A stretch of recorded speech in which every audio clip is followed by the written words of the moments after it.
Hey Daniel, how you going? I'm very well, thank you. Thanks for coming on the podcast today. It's a real honour and something we've wanted to do for a little bit of time now. And yeah, as always, to get any guest on here, it's just always a pleasure. So yeah, again, thank you very much. Thank you. For the last couple of weeks now, we've facilitated men's gatherings, and we thought in this podcast we'd have a chat about that and the need, I guess we'd almost or do see it as in this world, in this society.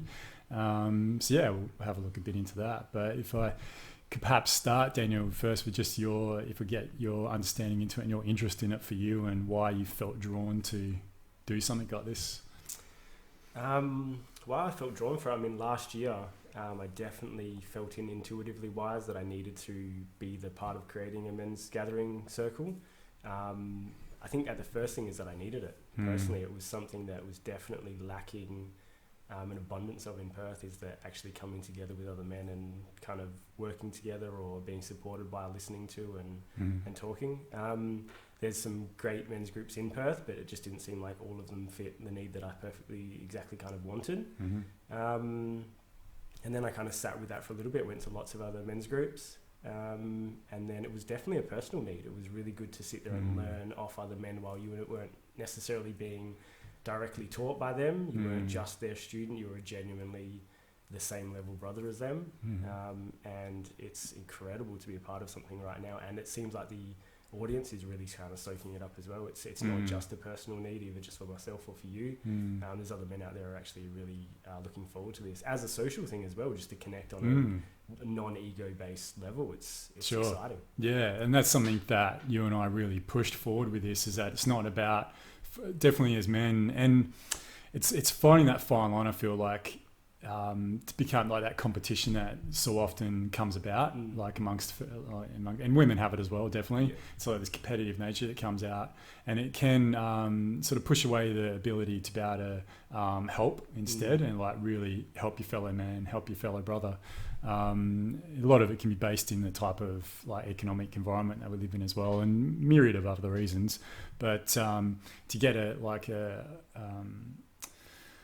a place or a space where it's not about that at all. It's just about,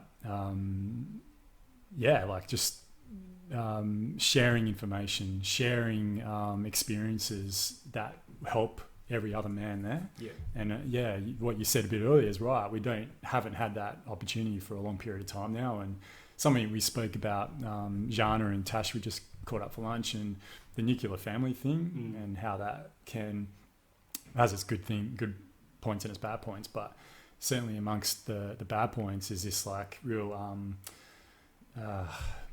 insular, I guess, life for a lot of men. And it's something that needs to be changed. And I think there is definitely something going on around the world where it's just like remembering, like on a tribal level, that's really all it is. Just what each man needs to be, just be able to hang out with mates and talk shit and like talk about things that really affect them and actually matter to them, rather than just what's going on at work or what's just going on in the news or the weather or all that sort of stuff.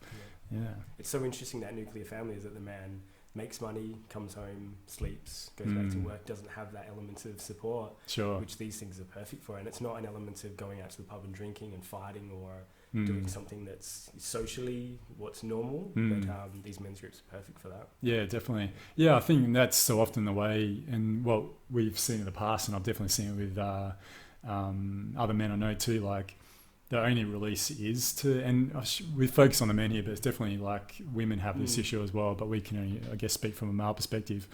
Like the release and the ability to go with the mates, really it'll be like it'll only be like once a month when they go to the pub and get smashed, or really. And it's not that's not totally it for all males, but like there can be a bonding element to that as well, definitely. But it can be a very dangerous sort of field to get into, I guess, without having some sort of I don't know, like structure, I guess. Yeah. And it's definitely not where us men are going. We're not, I wouldn't, it's a big word to say we're evolving, but there's this element of creativity and artistic that is coming up in men. Sure. So that's kind of foundations of just going out and releasing that, because it's a good thing to bond with people, and alcohol is a really great way in there to lose yourself, which is good, but we're going places, and that kind of formulation is not going to suit us going forward. These men's groups, is that element of tribal coming together, is meeting a need where in the future we're going to be able to come and serve intensely for other people and ourselves. Yeah, definitely. Yeah. And you make a really good point about the creativity. Like we've witnessed that, and like the close friends that we've really gathered around us now, especially over the last few months, just this immense amount of creativity that's coming up. Like, you know, people are writing, music, all kinds of things. And we're getting together next Monday for the second leg of the tribal fire ceremony, and the creativity I know is going to come out of that catch up with what is it, like 6 or 7 of us, is going to be incredible.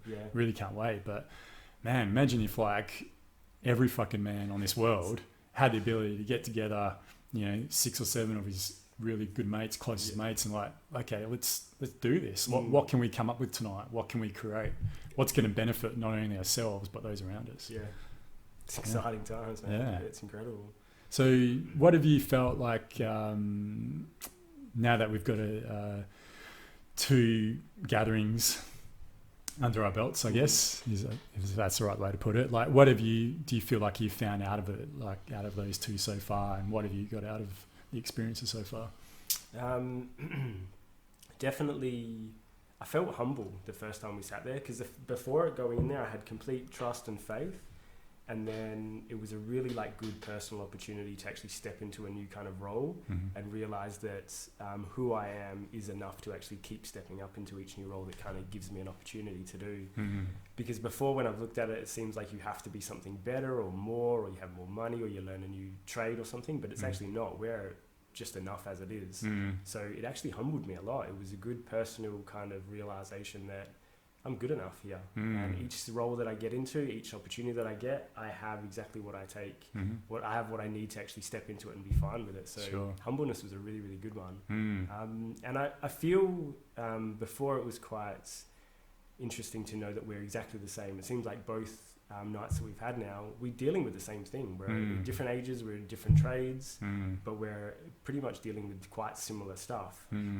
So it felt great to come together as a real closeness to other men and see, you know, we're on the exact same level regardless of age or financial situations or family status. We're literally identical, really, really close. So it's good for support and reach out. Sure. Yeah. So you found that despite everyone's different ages and demographics and, you know, socioeconomic backgrounds, there's pretty much just the same thing that everyone's dealing with in life.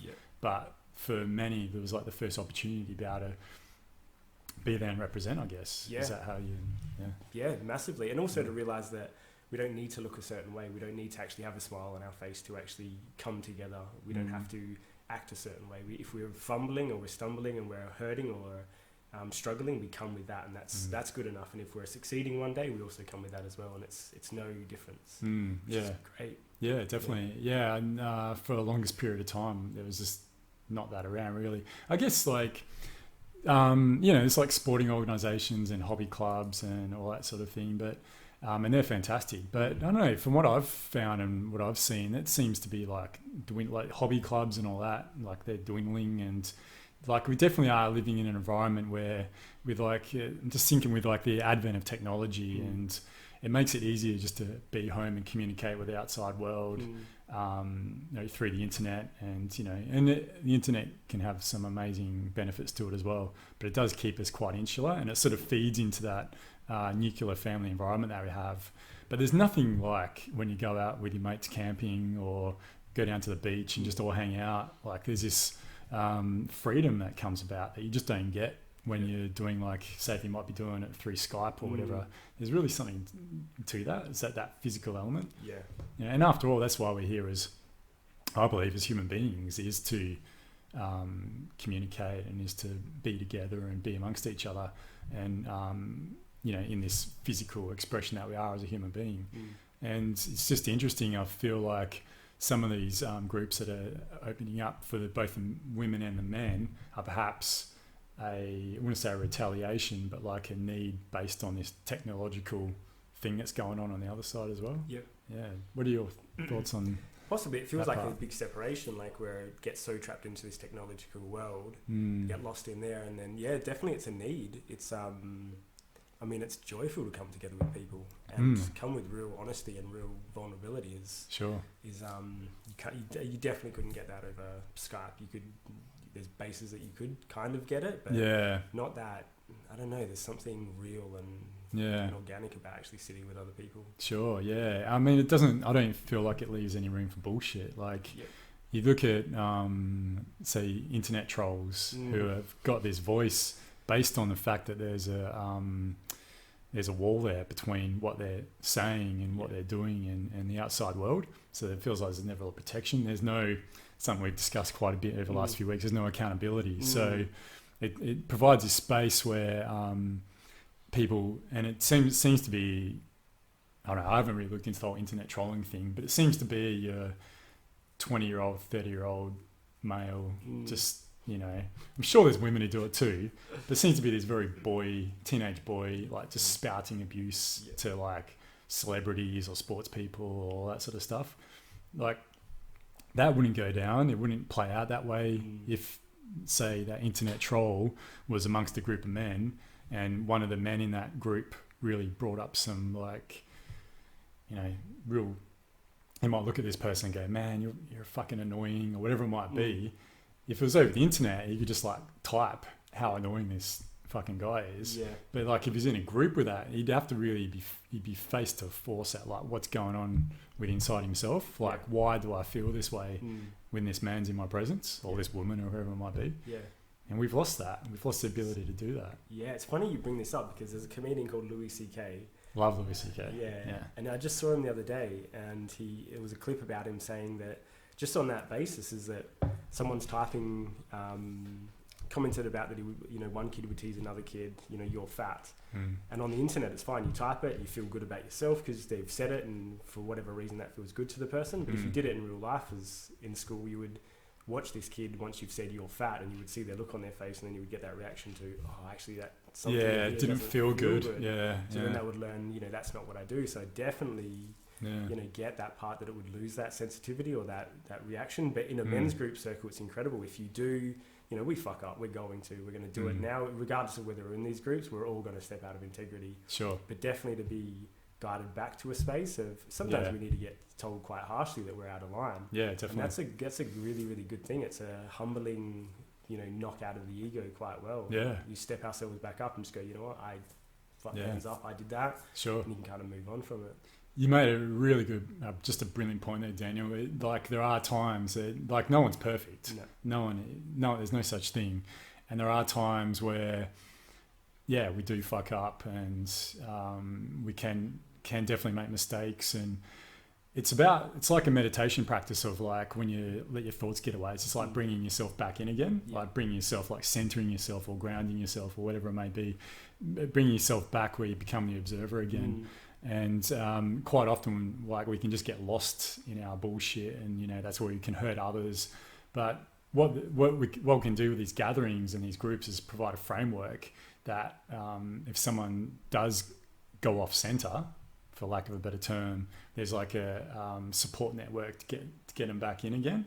And like, but as long as, like you said, there's an accountability on their behalf as well, or on my behalf to like own up to it. Like, I really wasn't behaving the way I should have been behaving. I put my hand up. I'll do better next time. And then have that not only support, but like impetus of the people around you to then go through with your pledge, I guess. Yeah, because the accountability, I find, if you shame someone, they won't necessarily own up to it or be accountable to it. Sure. And if you have that element of not judging them and not shaming them, then they have that like energy, that moment of stepping into there and just going, oh shit, you know, I stuffed up. Yeah, if it doesn't have that shaming element to it, you're not going to get too many people that would step up in the lieu of more attack and own what they've done. Sure. So if we can hold centers where, you know, circles where they are embraced rather than, you know, because we've all been there, we can't necessarily judge really anyone because we've all, if we really own our own bullshit, we've definitely stepped out quite heavily. And then you even find the times where I'm sure you're the same, the times you're most judgmental, the times I'm most judgmental is when I'm just trying to not look at my bullshit. I'm like, there's some bullshit coming up at me, and instead of like looking into it, I'll just like put it onto someone else. Like, no, you're the idiot, or you're the one that's creating a hard time for yourself, whatever it is. Yeah, it can still happen. Yeah. I think I've had some crazy moments over the last couple of months where realizing that this world is literally an illusion for ourselves. Oh, big time. Yeah. And, if I big see time. someone acting, wrong, I look at it a little bit, Yeah. and then I'm just like, oh, that's a part of me. Even though I noticed one about like dishonesty, it was just like, why is dishonesty frustrating me so much about people? And then when I really owned it, it's because I have been dishonest before, and in the future I probably will be dishonest again. So it was a real owning of like one's shadows, is that Sure. it's something that I hate in someone else is actually a part of me as well. And then as soon as I actually just sat with it and just went, okay, that's a part of me. We can all be dishonest sometimes. Yep. That dropped its weight away, and I could actually use more freedom in there. Brilliant. Yeah, you became aware of it. So next time when it comes along, you'll be much more. Yeah, obviously when it comes up, you'll just be that quicker and picking up on it. It's like, hang on, no, I don't want to say that or do that because it's not in line with who I am as a human being. Yeah, and not so harsh on other people as well, because you don't need to berate them, even though it feels good for the ego to sit there and say, because that's a big one for me, right and wrong. Yeah, sure. And if I can get stuck in that, it doesn't do good for them, it doesn't do good for me, it doesn't do good for my sons, it doesn't do good for this world going forward. That energy, putting it out, it just doesn't do anything. Yeah, it's that shaming energy, like you spoke a little about before, but shame just doesn't work. No. But it's the easiest option. Like it makes our ego feel good, it makes our ego feel better to like tut at someone or shame on you, but placing shame on someone does not help that person one little bit. No. It really just goes into feeding. It's like eating negative carbohydrates or something. You know what I mean? Like it's it's just it's just like it's like eating lollies, for example. We're eating it, it's filling us up in some aspect, but there's no benefit to it. Whatever you eat 100 lollies, you might feel full. It might help you out with some aspect of your life to quench your hunger, but it's not benefiting you at all. And definitely placing shame and judgment on others is a part of that, as I was saying. But man, I'm still trying myself. I'm still not there at all. Right next to you. Yeah, it's tough. I think that's the nice thing about it, is that this is our work here on this earth, is that we can surrender until we will be doing this until the day we die, and just to relax a bit. Yeah, sure. Don't be so hard on ourselves. Yeah, I mean, I still can't get there, not at all. I think I'm decades off ever actually feeling that genuine sense of peace to understanding that this is our work, but you never seem to get away from it. It's always there. The lesson, I feel good one day, then the next day is like a crumble, and it seems like it's a constant surrendering into it. Yeah, definitely. You spoke a bit about dishonesty, and it really something I've been thinking about over the last, like every now and again I dip my toes back into looking at politics, just state national politics. Like I don't spend maybe once every month or once every 3 months, I'll just read the newspaper or watch the news just to see what's going on in the political realm, because I find it interesting. I definitely don't attach to it at all, because like you said, it is all an illusion, and that's becoming more and more aware to me at the moment. But just the level of lying and bullshit, and we all know it. Like everyone fucking knows they all lie. Like politicians. That's a great thing about technology now. We can record them saying something 2 years ago, and then they'll say something completely different 2 years later. Yeah. We never had that viewpoint to be able to say, hang on, but what do you stand for now? You're just changing your vote, changing your role. And it's like a soap opera. Like that whole scenario is like, you might as well be watching like an episode of Bold and Beautiful when the one thing that dictates how people live their lives and what sort of comfort level people have, i.e. government, is just full of bullshit. Yeah. It's just full of lies. It's just full of do you know what it is? It's full of, so what we're creating with these men's gathering is like a collective. There's no self. It's definitely about honouring the self and really looking after the self primarily. But it's more than us. It's more than us as individuals. It's about doing something as a collective. But politics, that's not the way it is at all. It's just all about the self. And it's sick. It's a sick realm that we've created in this field of politics, where they're all backstabbing each other. And you look at Kevin Rudd got axed the way he did. And then who's that other dickhead come along, the other guy? I don't know who the Prime Minister is. yeah, what's his name? Abbott. He came along and then he got stabbed in the back, and just all these politicians after it from themselves. That's what needs to change, and I think that's what you and I identified. And all the government really is, I think, is our government is just an expression of our society. So we unfortunately still live in a society where, and I feel we've been conditioned this way. I don't feel like it's who we are as innately as human beings, but I feel like we've been conditioned into being about the self, just focusing on the self and worrying about the self. And with that, we've created wars, damaged the environment. Our food practices are all over the shop. Like, there's nothing quite healthy about this lifestyle, and it has been led by men. Like, because there is that energy, that really driving force that the masculine energy brings, and it's just like permeated its way through most of this earth and created real indifference, or the resonation just isn't good at all. So I think as like a byproduct of that, we are seeing more and more men say, hang on, no, this is bullshit. Like, I don't want to live this way. I don't want to be lying to my fellow man. I want to be helping my brother next to me to like become a better person and to like create and to really do something to benefit the earth.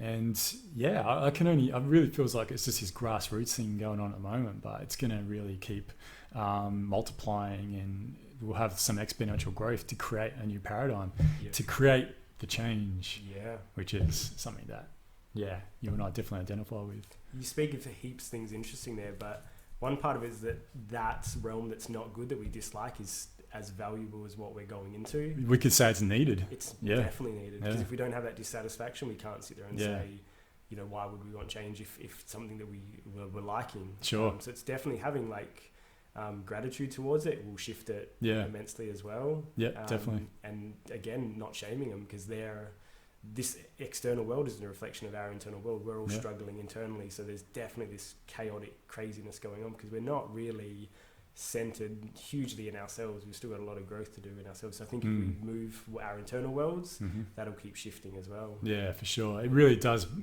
start with you as an individual, doesn't it? Like, I've said this analogy so many times on this podcast and to friends, but that when the aeroplane's going down, to put the oxygen mask on yourself first before you go help anyone else. It's so important, like so important. It's really, it creates, I was thinking about this morning, it creates this like energy plant within inside of yourself that you can like really feed off to keep you going during the day and the week and the month.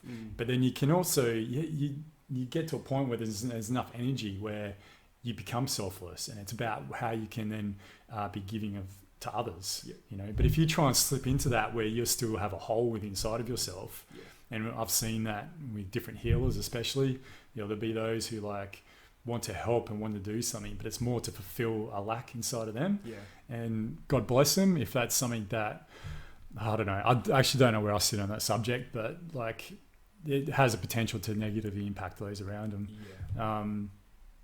Some would argue then that's that person's path and yada, yada, yada. I don't know if I believe that exactly, but I've had that same conversation before. You're just like, oh, if you're not fulfilled yet, how can you help others? But then it's got that element of them helping that person, then heals them, and then kind of gives them that new path to heal themselves as well. But it's a tricky line. It's that journey of the wounded healer thing.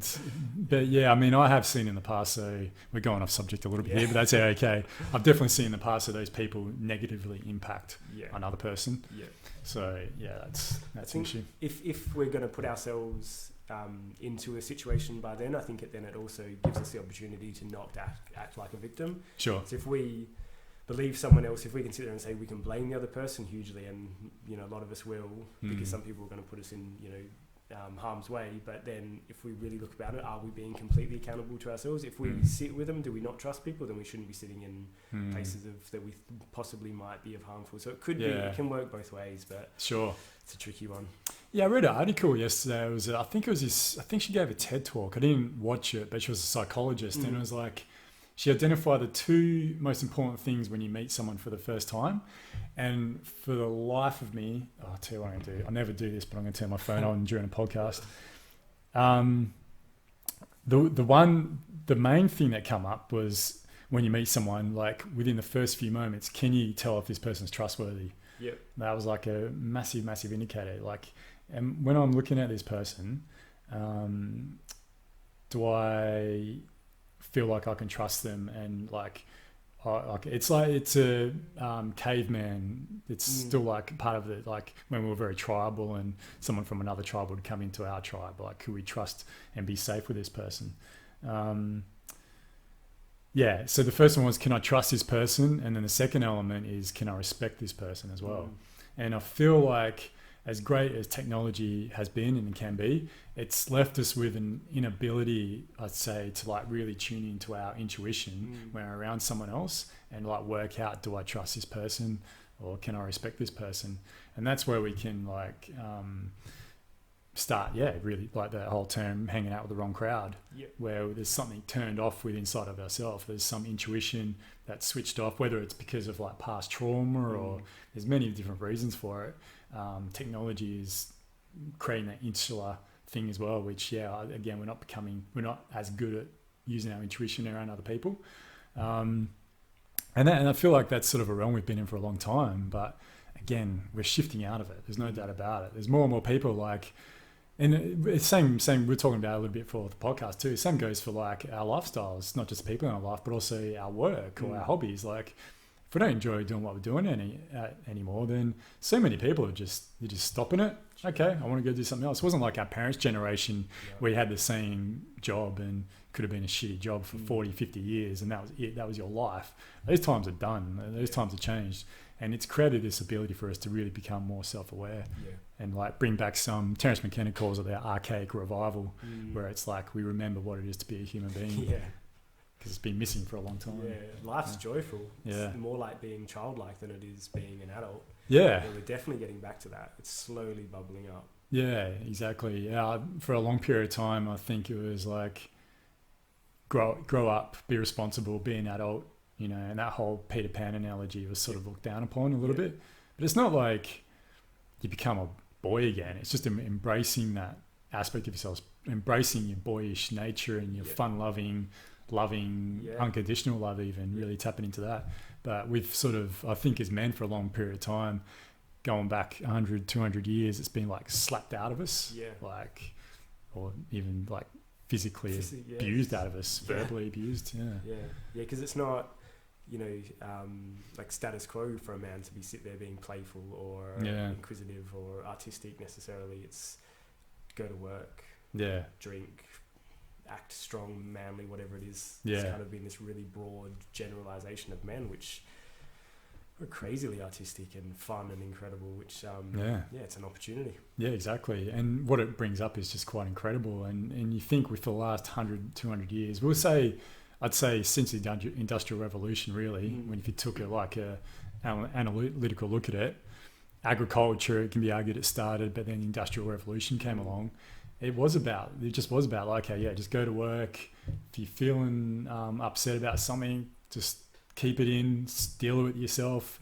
But we were never given the tools to deal with it. We were never given the tools as boys to grow up. Like, because like I still get angry. Like, fuck, I get angry. And like, I had a period last week for a few days where I was just, I was ropeable. And but like I feel like over the last few years I've been able to finally learn the tools to deal with it, to like work it out and not take it out on those around me. But it's not like you still don't like wear it on your sleeve and just say, okay, this is it. But that's what's fantastic about these times we're in now. Like, we're starting to like have access to learn the tools to learn how to deal with it, which we never had for a long time. We've come a long way. We really have. Years, our fathers wouldn't have been able. They would have been to express their emotions. They would have went to the pub and got drunk.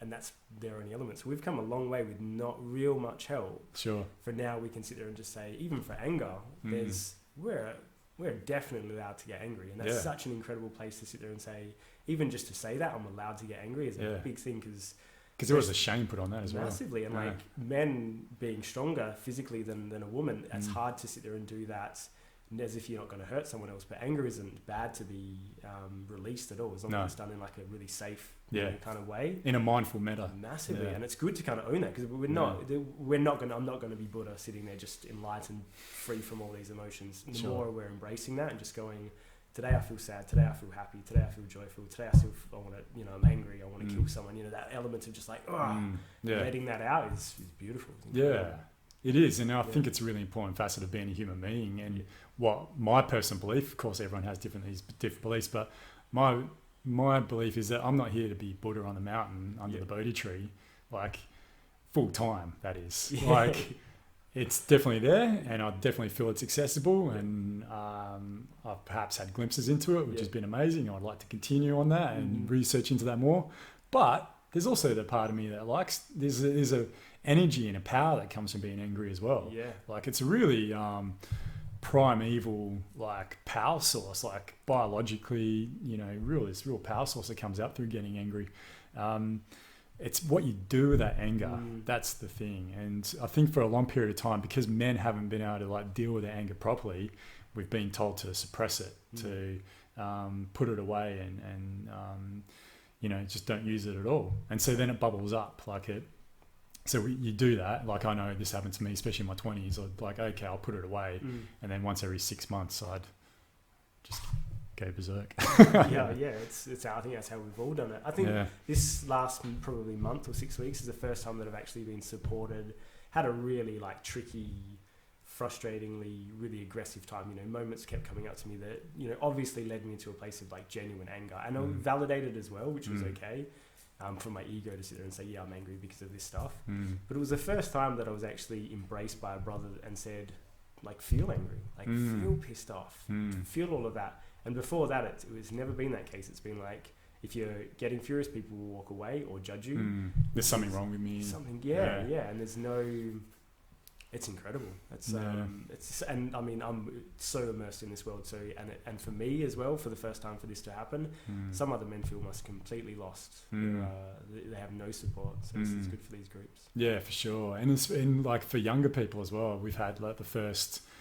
We won't go into details, of course, of what comes up in these things, but we had a 16-year-old who the father wasn't around, and just to like, be able to for that kid, I call him a kid, he's a teenager, but to be able to experience that world and not be, it's just so important. Like, male role models, I just can't help but find is so important. There was an interesting article so Steve Smith, he's an Australian cricket captain, and was it him or was it David Pocock?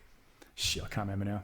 It was this morning, I just briefly read around. It might have been David Pocock, the rugby union player, regarded as like the best rugby player in the world. But really, he stands up for environmentalism and he's like all for marriage equality, and he's just a dude, And he was saying how that like this whole understanding of like sports people being role models, it's like this contentious issue in society. Like, should especially men, like be role models? And there's those who feel like they shouldn't have to, because they're just human beings, and they're just they're fallible just as anyone is. And that's true, but also they're on this platform where they're idolized by young kids, by young boys especially, and young girls as well. And I feel like they do have a social responsibility to act like good role models and to be like a beacon, I guess, for a lot of, especially boys who might not have their fathers around and really look up. Well, they might have fathers that are there, but they're not really fathers, it's been a real issue among sports people, especially over the last decade. But it was good to hear someone like David Pocock like really stand up and say, no, we've got to, it's like a responsibility, like I get to travel around the world, play this amazing sport, gets paid millions of dollars to do it, like life's pretty sweet. He has to admit that. There's also a social responsibility, and that's what we need is more men stepping up and say, yeah, well, listen, I'm in a very fortunate circumstance here. I feel like I want to then give something back. I want to, do something for the world around me. Yeah. I think that's the difference between like being a man and acting like a man and then acting still like a boy. Right. And it doesn't matter for age. We can be 30, 40 and you still see some men now acting like spoiled little boys. So I don't think it's got anything to do with age, but definitely that elements of actually growing into our maturity and kind of owning that. Yeah, definitely. I think, for me, that's what really was like an impetus for me. It was like just seeing different men around me who are still, when things went wrong, there'd be like no resilience there, and instead they'd go back into like a childlike state, which used to make me angry. I was like, motherfucker, just grow up, would you? Like, you know.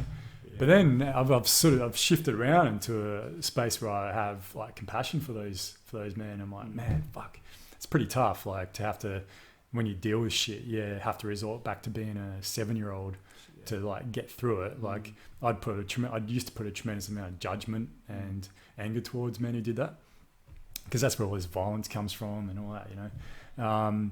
But we need to change our thinking around to instead have compassion and just say, well, there's something going on here. It's not, that man isn't acting in a manner that's honourable and ethical and respectful. Let's do something about this, and not shame, which is, again, what we spoke about earlier. That's that like wiser old man that I think some of us will actually grow into, is that we can look at someone that's pissing us off, or that we can quickly easily judge and sit there and scoop them up and say, you know, not as if we know what's best for them, but actually sit there and bring them back onto a path of something of good. Sure. Yeah, definitely being that wiser old elder. Yeah, definitely, yeah. Do you find like as you're going along in your process that there's more people coming into your life that it's harder to, like there's even greater lessons there? Like you'll get through one thing in one aspect of someone else and you'll resolve that within yourself and move on, and but then someone else will come along that just like takes things up a notch. Have you found that? Constantly.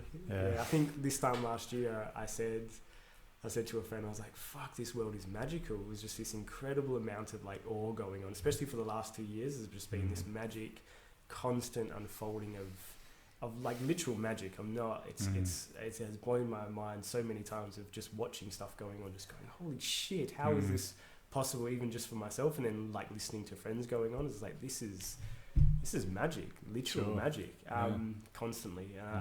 And like the good times and the bad times are exactly the same. It just keeps being intense and incredible, and this constant flip around. As soon as we know something or we learn one lesson, like the next morning there'll be a new something there waiting at our door, just going, here you go, jump into this, whether it's good or bad. Sure. And it's just how we decide to perceive it and what we decide to do with it. I've really resonating towards this. It's this philosophy from the time of Marcus Aurelius, the Roman emperor, and Seneca the younger and older, and like sort of, you know, the time of Christ and, you know, around there. But the philosophies of Stoicism, and like that's like, you might have heard that term, like stoic, stoic. Just very, I'll take it on no matter what it is. Yeah.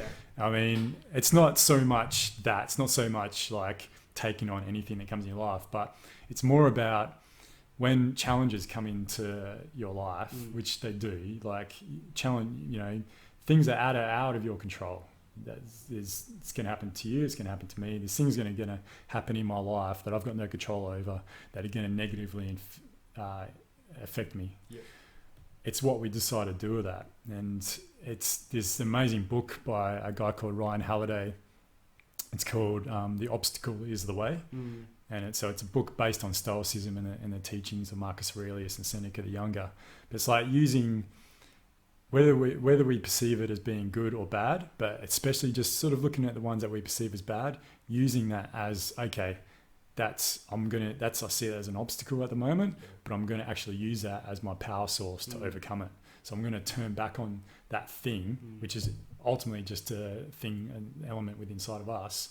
I'm going to use it as the fuel to overcome it and not be brought down by it, not let it bring us down, which I'd say for most of the men and also most of the women in this world, we've been conditioned into a state of being where we do let things like that get us down. We're not able to, going back to what we were talking about before, we don't have the tools to really take on any situation or look at any situation in an objective manner and learn from it. That's really what it's all about.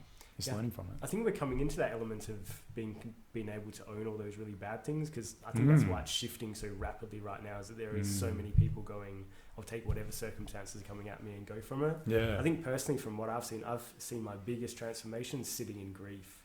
of the worst of the moments, actually sitting there going, can I face what I'm being shown right now? Right. And then that's that real baseline inner strength, is that you can still sit there with some sort of comfortableness in absolute terror or grief. And then, you know, from there you can build upwards on, but not facing either good or bad, and a tricky one as well. But I think there's what you brought up then about the Stoic, there's that quote about, you know, there's nothing in this world that's constant except that there's nothing that's constant. Right, like everything, we're always just going to be moving, and we can rely on that forever. It's always going to be up, down. We're all going to be kicked out. We're all going to be lifted back up. Yeah, definitely. Just ride with it. Yeah, and what amazing lessons that we get from that. And again, we've seen it with other people as well. But let's look at the realm of pharmaceutical medicines, and it really takes all that out. It takes that game, it takes out the game of life, like this amazing, beautiful fucking thing we get to experience for 80, 85 years. We've set like a whole economy up, a whole industry based on keeping people null, keeping people unfeeling, really is the best way to describe it. And that's how we treat this. It's like we're treating the condition of being a human being. Yeah. That's what it's like to be a human being, is you have your good times, you have your bad times. Yeah. It's about, within that though, it's, if you can, it's about trying to find like a centeredness in that, but allowing yourself to experience it. But yeah, we've created this whole industry based on nullifying all of that and creating, like, might as well call it like a population of zombies. Yeah. You know? I should just put a caveat on that though, Daniel. I definitely understand that there is a real, they do have their importance as well. Definitely pharmaceuticals can definitely help people as well, especially who are really, really struggling, and it can provide a space for them to then like come out of how they're feeling and then leapfrog into something new. And they're fantastic for that. That's what they should be there for.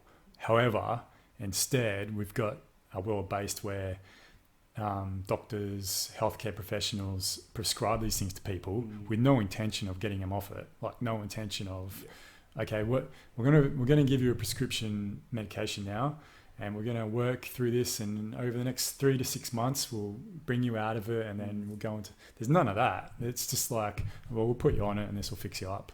You know, and we do that to our fucking kids. That's the worst. I think it leads us into an opportunity of other things taking that place as well. So exactly, same thing. Definitely, everyone's getting dissatisfied with people being drugged up, and there's that element of it has to reach critical mass for it to like to tip back over. So it kind of like that element of just being grateful for it is that we need this crazy bullshitly world, is that we hate it so much. We need it because it's going to get us to that next thing. People wouldn't search for other things if this was suiting their needs. So it's a hard one too, because especially when kids are getting drugged or something like that, it's a hard one to actually sit back. It's tough to watch. Massively. We do that with food as well. I had Heath, the owner of the Raw Food Kitchen, on the other day, and like we're talking about how we've created this whole marketing industry on sugar, where we just give it to our children. Like sugar is just such a fucked up thing. It does. You can do really high quantities of it, especially even moderate quantities of it, can do really bad things to the body. And we give this stuff to our children. Fast food, you know, like you watch the cricket, or especially the cricket. They've always got like KFC ads on, which is like the worst of fast foods. And we just sit by as a society and just allow that to happen. Like we're teaching our children the values of like fast food and sugar.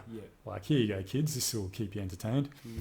But anyway, to get back to your point just a bit earlier though, like you said, I really feel it's that analogy of Dante's Inferno, like Dante, you know, the 7 realms of hell, and actually the only way to get out of hell is actually by turning back and going straight through it.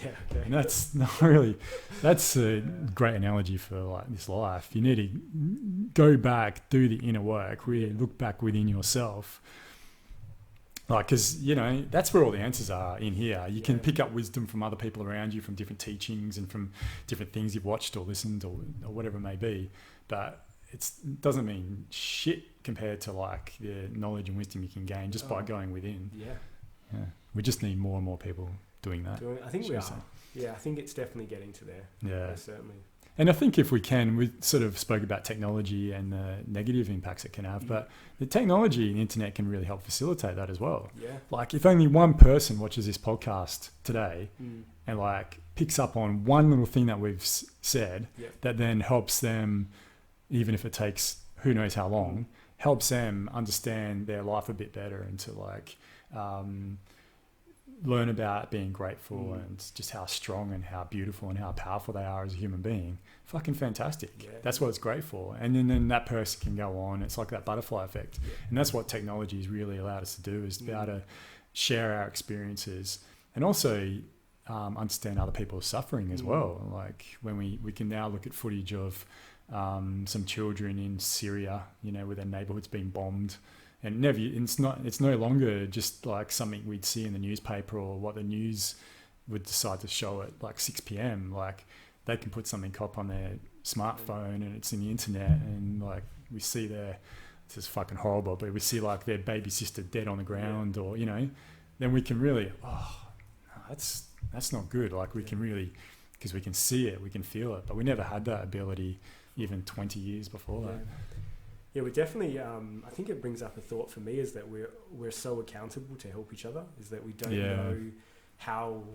Like if one person watches this and they get one element from it, if we didn't sit here and do this is of service. If we don't actually step up and do it, we may not impact someone else's life. So recalls deeply for me is that we all definitely need to push our boundaries and actually keep, even if it's moments we don't think are going to affect anyone, like smiling at someone in the street, just doing these little constant acts of services that we're right next to each other, our brothers and our sisters here, we're all struggling, we're all suffering, and do that little bit each day is to help us out of it. And you're spot on, Daniel.